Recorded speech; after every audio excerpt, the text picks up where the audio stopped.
بسم اللہ الرحمن الرحیم۔ صحیح بخاری حدیث نمبر 335۔ نبی صلی اللہ علیہ وسلم نے فرمایا، مجھے 5 چیزیں ایسی دی گئی ہے جو مجھ سے پہلے کسی کو نہیں دی گئی تھی۔ 1 مہینہ کی مسافات کے ساتھ رعب کے ذریعے میری مدد کی گئی ہے، اور تمام زمین میرے لیے سجدہ گاہ اور پاکی کے لائق بنائی گئی ہے۔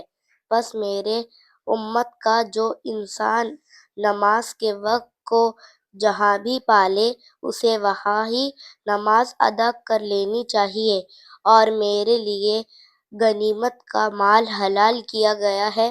مجھ سے پہلے یہ کسی کے لیے بھی حلال نہ تھا، اور مجھے شفاعت عطا کی گئی، اور تمام انبیاء اپنی اپنی قوم کے لیے مبعوث ہوتے تھے، لیکن میں تمام انسانوں کے لیے عام طور پر نبی بنا کر بھیجا گیا ہوں۔ بسم اللہ الرحمن الرحیم۔ صحیح بخاری حدیث نمبر 336۔ انہوں نے حضرت اسماء سے ہار مانگ کر پہن لیا تھا، وہ گم ہو گیا۔ رسول اللہ صلی اللہ علیہ وسلم نے ایک آدمی کو اس کی تلاش کے لیے بھیجا، جسے وہ مل گیا۔ پھر نماز کا وقت آ پہنچا، اور لوگوں کے پاس جو ہار کی تلاش میں گئے تھے پانی نہیں تھا۔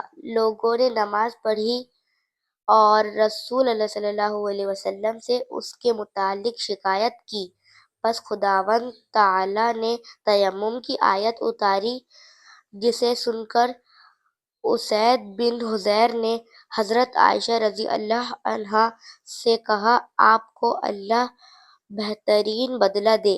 واللہ جب بھی آپ کے ساتھ کوئی ایسی بات پیش آئی جس سے آپ کو تکلیف ہوئی تو اللہ تعالیٰ نے آپ کے لیے اور تمام مسلمانوں کے لیے اس میں خیر پیدا فرما دی۔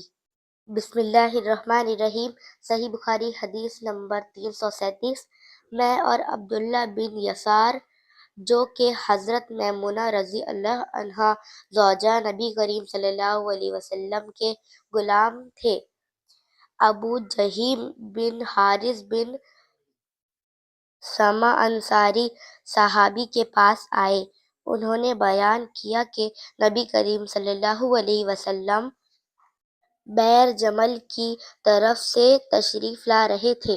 راستے میں ایک شخص نے آپ کو سلام کیا، یعنی خود اسی ابو جہیم نے، لیکن آپ صلی اللہ علیہ وسلم نے جواب نہیں دیا۔ پھر آپ دیوار کے قریب آئے اور اپنے چہرے اور ہاتھوں کا مسح کیا، پھر ان کے سلام کا جواب دیا۔ بسم اللہ الرحمن الرحیم۔ صحیح بخاری حدیث نمبر 339۔ یہ واقعہ بیان کیا جو پہلے گزر چکا، اور شعبہ نے اپنے ہاتھوں کو زمین پر مارا، پھر انہیں اپنے منہ کے قریب کر لیا اور پھونکا، پھر ان سے اپنے چہرے اور پونچھوں کا مسح کیا۔ بسم اللہ الرحمن الرحیم۔ صحیح بخاری حدیث نمبر 521۔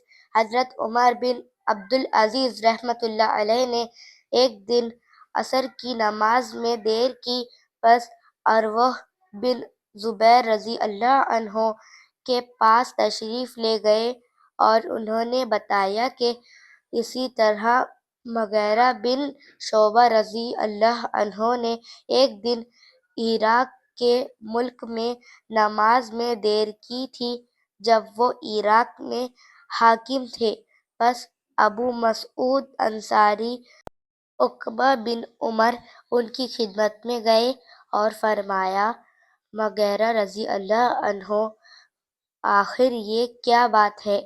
کیا آپ کو معلوم نہیں کہ جب جبریل علیہ السلام تشریف لائے تو انہوں نے نماز پڑھی، اور رسول کریم صلی اللہ علیہ وسلم نے بھی نماز پڑھی، پھر جبریل علیہ السلام نے نماز پڑھی تو نبی صلی اللہ علیہ وسلم نے نماز پڑھی، پھر جبریل علیہ السلام نے نماز پڑھی تو نبی صلی اللہ علیہ وسلم نے بھی نماز پڑھی، پھر جبریل علیہ السلام نے کہا کہ میں اس طرح حکم دیا گیا ہوں۔ اس پر حضرت عمر بن عبدالعزیز رحمۃ اللہ علیہ نے عروہ سے کہا، معلوم بھی ہے آپ کیا بیان کر رہے ہیں؟ کیا جبرائیل علیہ السلام نے نبی صلی اللہ علیہ وسلم کو نماز کے اوقات عمل کر کے بتلائے تھے؟